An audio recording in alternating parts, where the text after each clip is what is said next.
더 좋은 아침, 더 좋은 세상, 더 제작교회 이준우 목사입니다.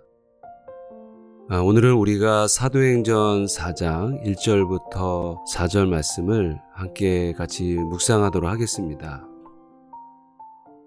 우리가 열심히 신앙생활을 하는데 환경이 막히고 방향은 옳은 것 같은데 문이 닫혀 있는 것 같고 최선을 다했는데 내 앞에 벽이 있을 때 이런 생각이 듭니다.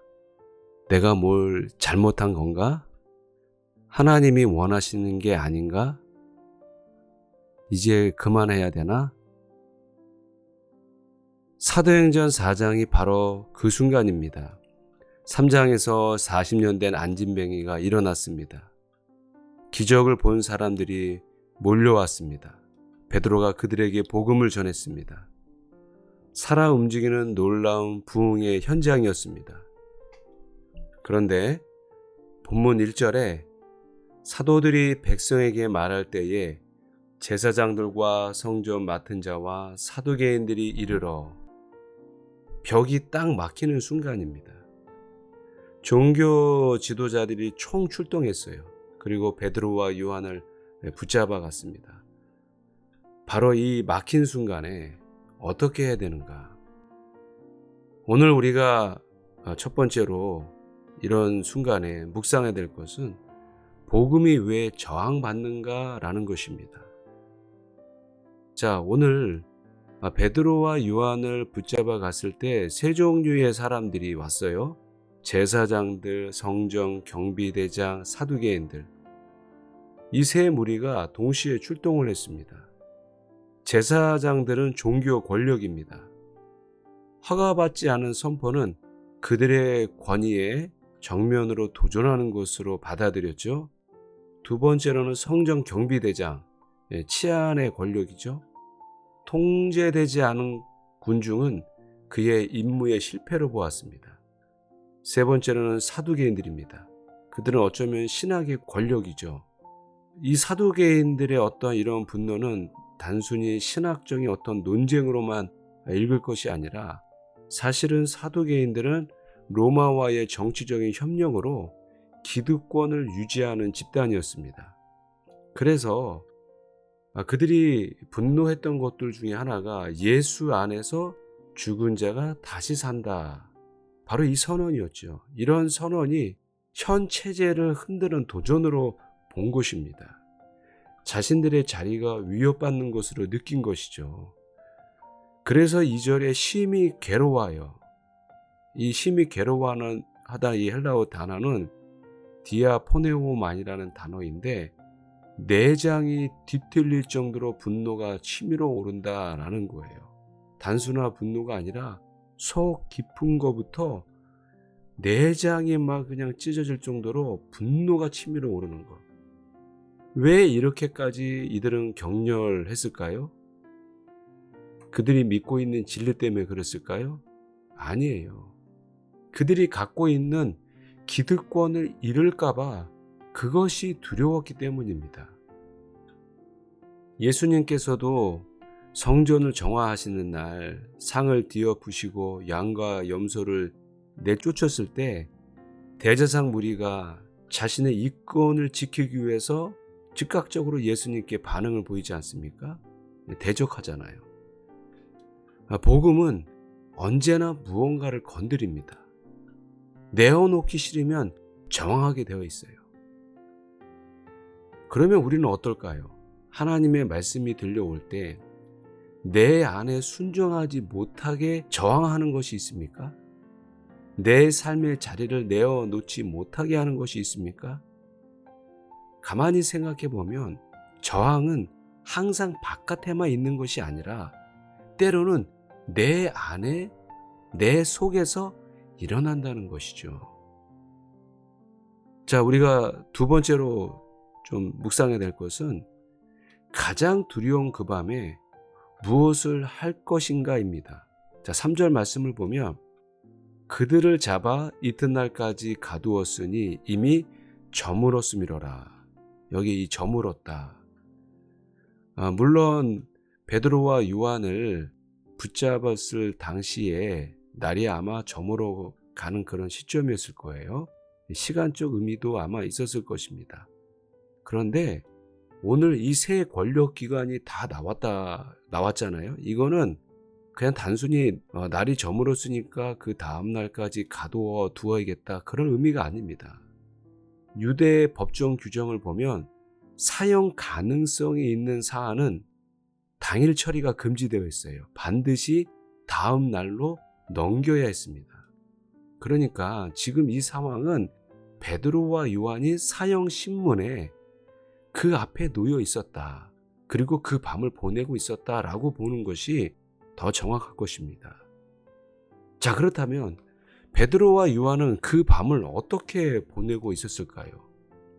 어쩌면은 내일 우리가 죽을 수도 있겠구나, 고난을 받을 수도 있겠구나, 아마 공포와 두려움이 그 밤을 그들을 엄습할 수도 있었을 것입니다. 왜냐하면 불과 몇 달 전만 해도 바로 그 법정에서 예수님께서 신문을 당하셨고, 또 그 근저리에서 베드로도 예수님을 3번이나 부인했잖아요.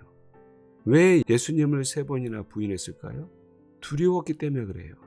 그 당시 그 상황이 베드로에게는 두려움과 공포, 그리고 예수님을 부인했던 죄책감, 그리고 자기 자신에 대한 수치심, 이런 것들이 동시에 몰려올 수 있는 그런 상황이라는 거죠.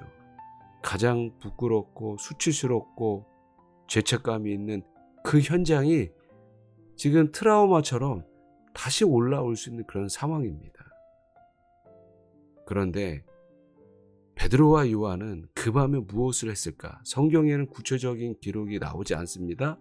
근데 우리가 사도행전 4장 24절을 보면 성도들이 이런 모든 일을 듣고 나서 일심으로 하나님 앞에 소리 높여 이제 기도하기 시작하거든요. 그래서 우리가 추측할 수 있는 것은 베드로와 요한은 두려워하거나 걱정하거나 의심하는 것이 아니라 오히려 그 밤에 간절히 기도했을 것 같아요. 하나님 앞에.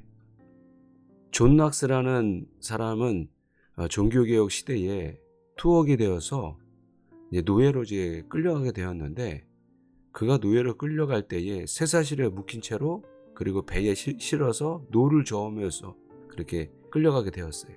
그 당시 노예들이 다 그랬죠. 근데 노를 저으면서도 기도했어요. 훗날 그가 이 사건을 뒤돌아보면서 이런 얘기를 했습니다. 나는 그 배에서 하나님을 가장 가까이 만났다. 막힌 자리가 하나님을 만나는 자리라는 것이죠. 우리에게도 그런 밤이 옵니다. 설명할 수 없는 깊은 고독의 밤, 해결이 보이지 않는 답답한 터널과 같은 밤, 그리고 내 상처와 아픔이 기억으로 내 몸속에 스며드는 그 밤, 그런 밤이 올 때 우리는 절망하게 되고 낙심하게 되는데, 오늘 베드로와 요한의 모습을 보면서 우리는 어떻게 해야 될까요? 우리가 그런 밤을 지내고 갈 때에 낙심하고 좌절하고 무너질 것이 아니라 오히려 하나님을 신뢰하면서 기도로 나아간다면 하나님께서 우리의 기도에 그 손을 붙잡아 주실 것입니다. 자, 우리가 이제 3번째로 같이 묵상해야 될 것이 있는데요. 우리가 멈춰 섰을 때 하나님은 어떻게 하시는가? 자, 4절 말씀을 보면 말씀을 들은 사람 중에 믿는 자가 많으니 남자의 수가 약 5천이나 되었더라. 자, 여러분 이 말씀을 잘 생각해 보세요. 사도행전을 기록했던 누가가 의도적으로 이 말씀을 기록을 했죠.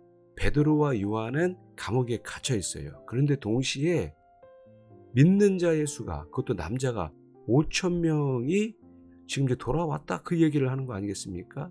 베드로와 요한은 갇혀 있어서 아무것도 하지 못한다라고 생각하고 있는 그때에 하나님께서는 일하시고 계신 거죠. 여러분, 여기서 남자만 5천 명이라 그랬어요. 그런데 우리가 사도행전 2장의 말씀을 보면 베드로가 오순절 날에 관한 설교를 하고 나서, 그리고 나서 복음을 전했을 때에 돌아온 사람들이 3천 명이었어요. 그러면은 5,000명과 3,000명, 8,000명이잖아요. 그런데 남자만 8,000명인데 합쳐서 뭐 아이들과 여성들을 합치면 대략 정도로 한 15,000에서 한 2만 명 정도. 그러니까 그 당시 예루살렘 전체 그 인구의 한 절반이나 혹은 3분의 2 정도가 예수님을 믿는 사람이 되었다는 거예요. 누가는 왜 이 숫자를 하필 베드로 요한이 체포되는 바로 그 장면에 기록했을까요? 이거는 통계가 아니고 자랑이 아닙니다. 이거는 하나님의 선포라는 거예요. 사람이 막는 것보다 하나님이 여시는 것이 비교할 수 없을 정도로 크다라는 것을 지금 선포하고 있는 것입니다.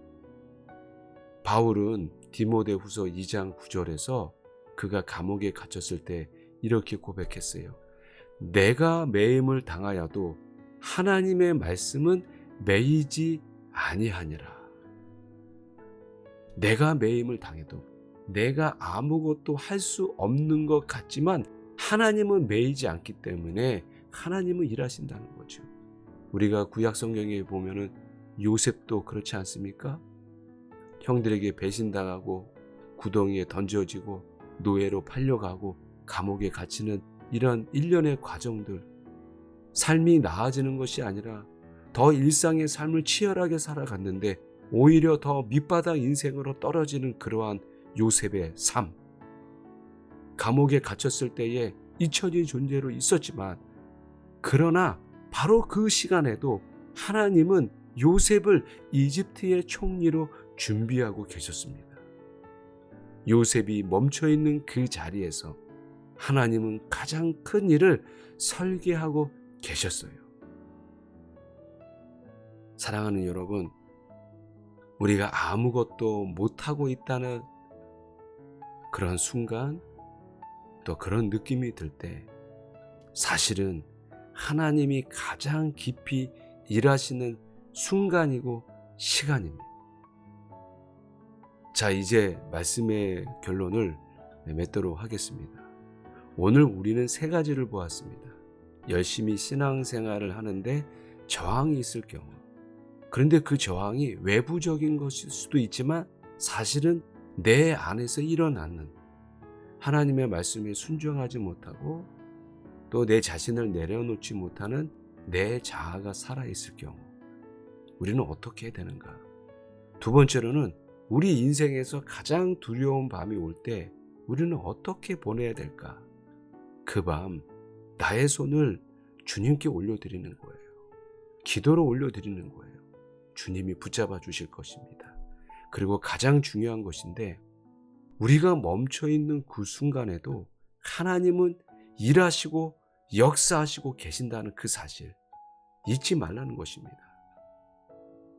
사랑하는 여러분, 우리는 조금만 어려움을 당해도 낙심하죠. 하지만 감옥에 갇혀있는 베드로와 요한을 생각해 보세요. 아무것도 하는 것이 없는 것처럼 느끼지만 감옥 밖에서 하나님이 일하시고 역사하고 계십니다. 저도 마찬가지고 여러분도 마찬가지일 거예요. 내 삶이 변한 것이 없어. 열심히 뭔가를 하는데 아무런 변화가 없어. 왜 내 자녀들은 늘 똑같은지, 왜 나는 늘 제자리인 것 같은지 이럴 때가 있어요. 그러나 여러분, 낙심하지 마십시오. 지금 하나님은 일하시고 계십니다.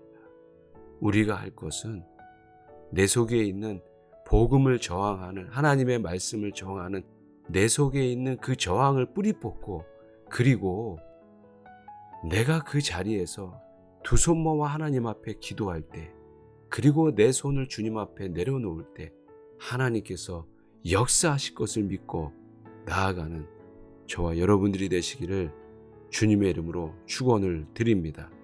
우리 함께 같이 기도하겠습니다. 주님, 제 손이 묶인 이 자리에서도 주님은 멈추지 않으십니다. 이 사실을 믿게 하옵소서. 때로는 설명이 없는 우리가 깊은 밤을 보내고 있을 때 우리의 손을 주님께 올려드리게 하옵소서. 그리고 주님께서 일하시고 역사하시는 것을 믿고 하루하루 감사하며 살게 하여 주시옵소서. 감사드리며 예수님의 이름으로 기도하옵나이다. 아멘.